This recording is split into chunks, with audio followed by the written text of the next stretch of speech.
जी complain किए थे थाना में, लेकिन अभी तक उसका कोई कार्रवाई नहीं हुआ। छोटा जाति के लोग हैं, आप लोग क्या कर सकते हैं?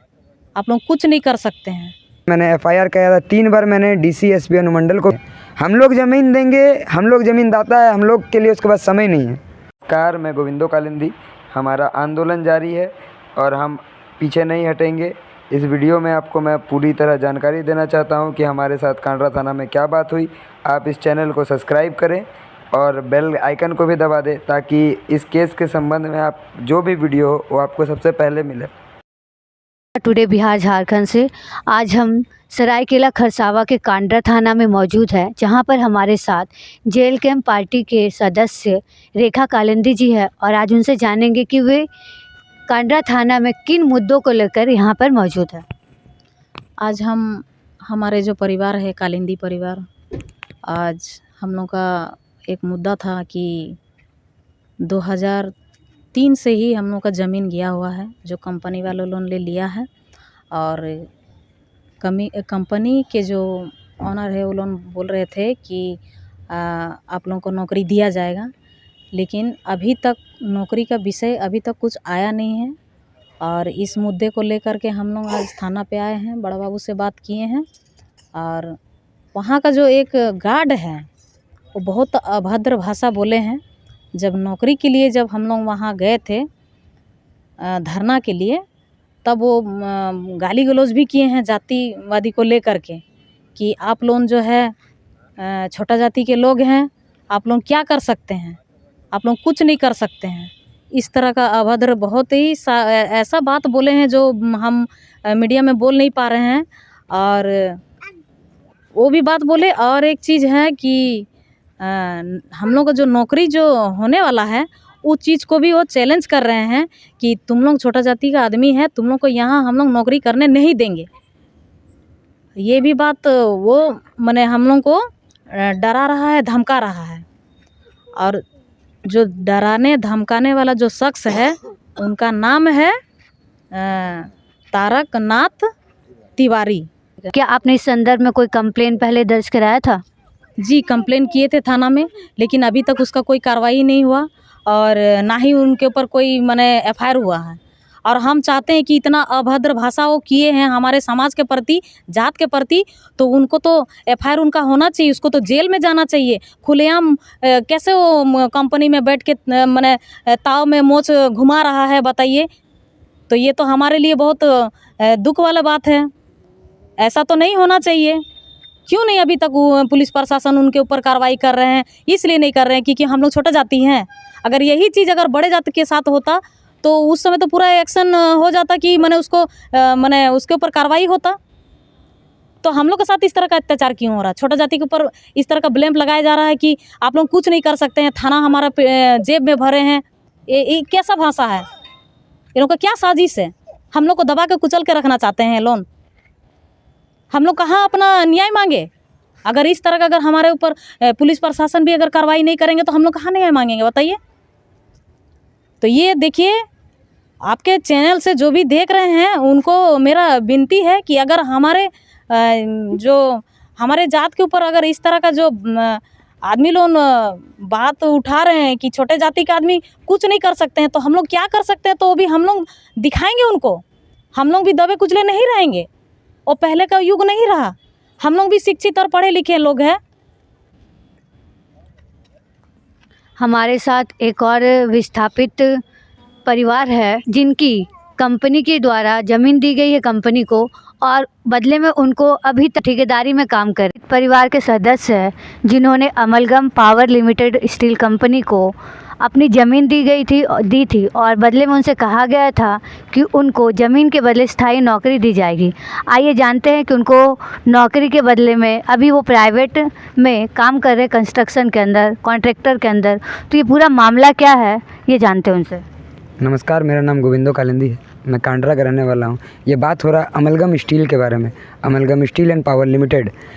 यहाँ क्या हो रहा है, यहाँ एक रैकेट चलाया जा रहा है। हमारा जितना एससी समाज के लोग हैं इनको इनका हक नहीं दिया जा रहा है, सबको कॉन्ट्रैक्टर में दिया जाता है। मान के चलिए कि कोई अगर काम के लिए अगर बार बार जा रहा है तो एक सोसाइटी नाम का चीज़ है, वो लोग बीच में आ जाता है कि हम लोग नौकरी दिलाएंगे। मेरा मानना है कि हम लोग जब कंपनी को ज़मीन दिए हैं सोसाइटी से हम लोग नौकरी क्यों मांगने जाएं? जब हम लोग ये भी आवेदन दिया, पहला जो मेरा आवेदन था वो अगस्त में था, दूसरा सितंबर, तीसरा अक्टूबर।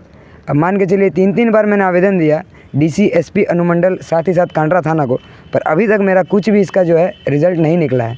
मैंने जब आंदोलन की कोशिश की तो एक तारक नाथ बोल के एक गेट का इंचार्ज है, उन्होंने हमें अभद्र गाली दी। अकेले गेट को हम लोग का जो आंदोलन था उसे तोड़ने की कोशिश की। जो हम आंदोलन कर रहे थे वो तो हम खुद से सो के उठ के जाके नहीं ना कर रहे थे। मैंने सबसे अनुरोध किया, सबसे जो है डीसी, एसपी अनुमंडल का मेरे पास पेपर था, तब तो जाके हम कर रहे थे। तो वो कैसे करके हम लोग का आंदोलन को रोकने का कोशिश कर दिए। ये सारा जो चीज़ है ये सीसीटीवी में कैद है, कंपनी का मेन गेट का सीसीटीवी में। अब मान के चलिए हम लोग को गाली दिया जा रहा है, डोम घासी चमार बोल के। गाली देने का हक उनको किसने दिया? हम अपना हक मांगने ना जाएं क्या? छोड़ दे। अभी हम लोग का ज़मीन में कमा के खा रहा है और हमें लोग का अभी डोम घासी हो जा रहे हैं। हाँ, जब हम एचआर के पास जा रहे हैं नौकरी मांगने के लिए कि हम लोग का भाई लोगों का नौकरी का क्या हुआ, तो वो तो तुमको उठा के पटक देंगे। इस चीज़ के बारे में मैंने डीसी, एसपी अनुमंडल को बोला, साथ ही कांडरा थाना में एफआईआर भी कराया, लेकिन अभी तक मेरे साथ कुछ नहीं हुआ, कोई रिज़ल्ट नहीं निकला है। तो मैं जानना चाहता हूँ कि इसका रिज़ल्ट कब निकलेगा? क्या हम लोग का कोई नहीं है? कोई नहीं है जो हम लोग के लिए आवाज़ उठाएगा? अगर हम आवाज़ उठाने चाह रहे हैं तो हमें धमकी दिया जा रहा है। अब मान के चलिए अगर हम पीछे हट जाते तो बाकी सबका क्या होगा? आपको जो धमकी दी जा रही है वो किस तरह की धमकी दी जा रही है? मारने पीटने की धमकी, वो भी अकेले नहीं, सबके सामने। जब मैं एचआर के पास जा रहा हूँ तो उन लोगों ने बोला कि थाना तो एक कॉल में हम लोग सेटल कर लेते हैं, थाना एक कॉल में सेटल कर लेते हैं, डीसी, एसपी अनुमंडल मेरा कुछ कर नहीं सकता। अब मैं हमारे डीसी महोदय से बोलना चाहता हूँ, सर अगर आप हम लोग का अगर तकलीफ़ नहीं दूर करेंगे तो और कौन करेगा? हम और किसके पास जाएँ? अभी आप ही हमें इंसाफ दिलाइए, हमें आपसे मिलना भी है सर, तो प्लीज़ हमें अपना अपॉइंटमेंट भी दीजिए। हम सब आपसे मिलना चाहते हैं और हमारा जो भी है दुख तकलीफ़ आपको बताना चाहते हैं। अभी हम इस लड़ाई को नहीं रोकेंगे। ये जो हम लोग का आंदोलन है ये इसकी बस शुरुआत है। अभी ये तभी रुकेगी जब मेरे सभी कालिंदी भाई लोगों को नौकरी मिलेगी। और एक चीज़ मैं बोलना चाह रहा हूँ, मुझे नौकरी अभी नहीं चाहिए, मेरा सब कालिंदी भाई लोगों का भी नौकरी चाहिए। मेरे को नौकरी सबसे लास्ट में चाहिए, क्योंकि मेरे को लोग एक बार बोला भी आपका नौकरी ले लीजिए, ताकि मेरे को साइड कर दे और लोगों का सबका जो सिर से हाथ उठ जाए। ऐसा नहीं होगा। ये सब जो है ये सब मेरी माँ है, कोई चाची है, कोई बहन है, कोई दादा है। हम और पीछे नहीं हटेंगे। अभी ये जो संघर्ष है ये बहुत दूर तक जाएगा। ये आंदोलन अभी तो पहले हम अकेले थे, जब शुरुआत किए थे हम अकेले थे, अभी उसके बाद 2 जन हुए, 3 जन हुए, अभी सब हमारे साथ है। मैं बताना चाहूँगा ये पूरा कालिंदी समाज हमारे साथ है और ये लड़ाई अभी रुकेगी नहीं तब तक जब तक तारक नाथ यहाँ से नहीं भाग जाता। तारक नाथ को यहाँ से हटना होगा। कंपनी को तारक नाथ से इतना क्या है जो उसको हटा रहा नहीं है? 24 घंटा तारक नाथ वहीं पे। मेरे पास वीडियो है, मैं आपको वीडियो दूंगा। वो दारू पी के वहाँ पर बस मंडराते रहता है। उस समय उसको कोई प्रशासन कुछ नहीं बोलेगा, ना ही कंपनी कुछ बोलेगा। मान के चलिए अगर रात में हम लोग का कोई कालिंदी भाई रात में अगर थोड़ा सा पिए रहेगा, 2% भी अगर अल्कोहल मिल गया, गेट से भगा देता है। ऐसा भेदभाव किया जाता है। भेदभाव तो इतना किया जाता है कि हम लोग को उससे बात करना तो दूर।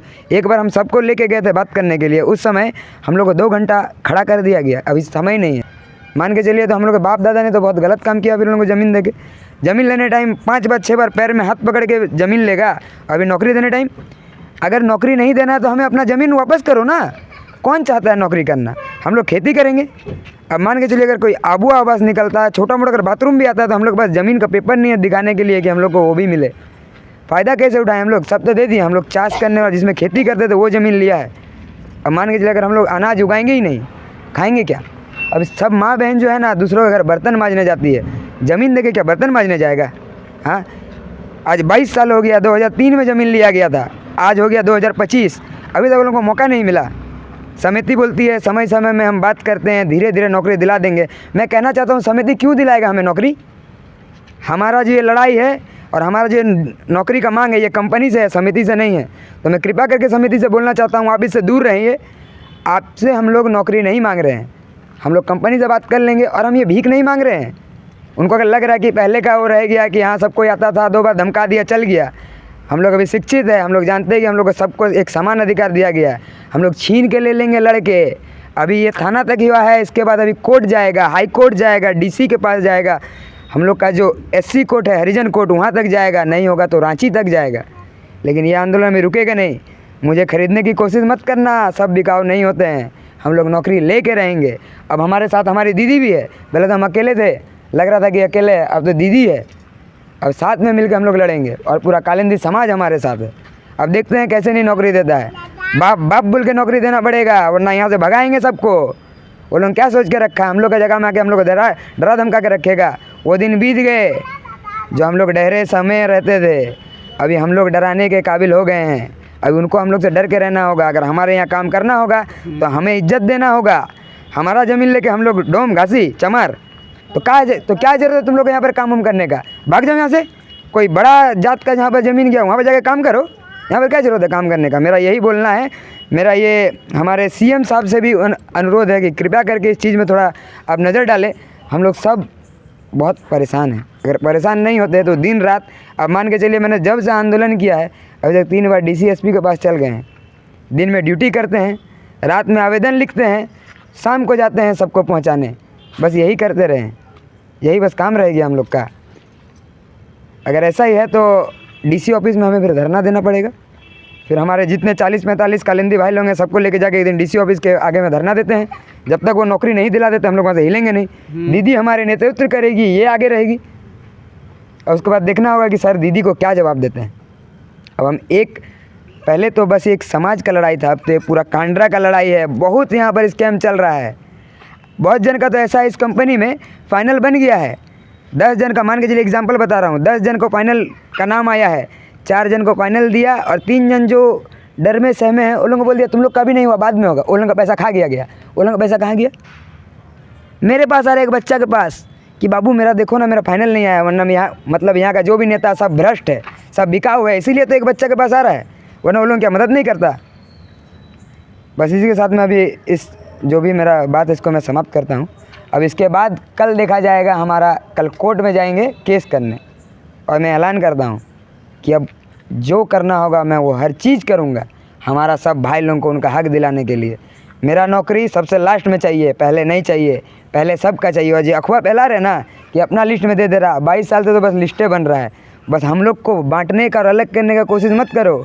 वो दारू और मुर्गा में बहुत जन बिका गया, सबका दिमाग आ गया है कि कैसे अब एक समाज एकजुट रहेगा तो ही कुछ होगा। मैं कल भी कहता था, आज भी कहता हूँ, अगर मैं अकेले आवाज़ उठाऊँगा तो बस आगे तक जाएगी, अगर सब आवाज़ उठाऊँगा तो बहुत दूर तक जाएगी। चलिए, धन्यवाद।